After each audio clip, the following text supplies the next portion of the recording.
Okay, mwanaume kwa mwanaume, umetoka zako bara, au sie bara ile yenyewe, umevutiwa na mtoto wa pwani, mtoto wa visiwani, mtoto wa Dodoma, Singida, umeniona ile, unamchukua zako pap, unampeleka zake kwa wazazi.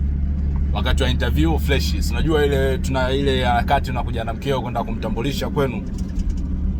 Anaamka asubuhi, mavyombo yote pale uani mzee amekaa naye, kaamka alukwidi, kila mtu kalala, yani ndo yuko kwenye interview, au sio? Fresh ile anaipiga. Inakuja mnaishi, anaenda kukaa kwenu pwani bara.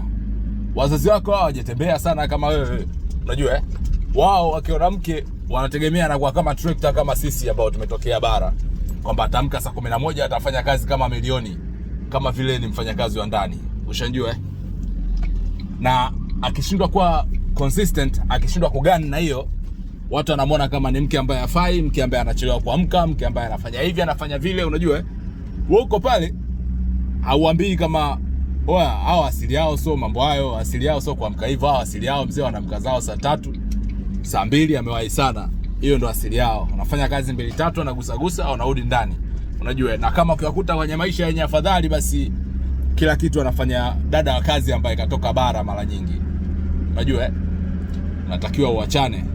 Lakini ukisema ungane nao, mwisho wa siku unapoteza mwanamke, unapoteza mwanamke kwa makosa yako wewe brother, unajua. Lazima tujifunze kuwasimamia wake zetu kwenye ukweli. Tunakaa katikati, always unakaa katikati. Aliyezingua kazingua. Wazazi wetu hawako perfect, wazazi wetu hawajatembea kama sisi, wazazi wetu hawajui umuhimu wa muingiliano, integration na makablasha kama sisi. So lazima tuwatetee wanawake wetu, tuwatetea kwa maneno ya kejeli kwamba sijui nini, acheni mwanamke wangu. Unaongea naye tutaratibu, mama naye anaelewa, unajua. Ingawa wapo mama visilili na vitu kama hivyo, lakini mama anaelewa kwamba mama huyu alikotoka asili yao iko hivi vile, kwa hapa inabidi tuende naye taratibu, atabadilika. Mama huyu mtu hawezi kulima kwao, amnaga mashamba. Wewe umeona wapi pwani kuna mashamba zaidi ya mashamba ya katani mwanangu? Hivyo unamchana bi mkubwa anaelewa, unajua. Mwisho wa siku bi mkubwa akishaona mwanae tu kakwama nini, naye inabidi anakuwa mpole, unajua. Inakuwa hivyo.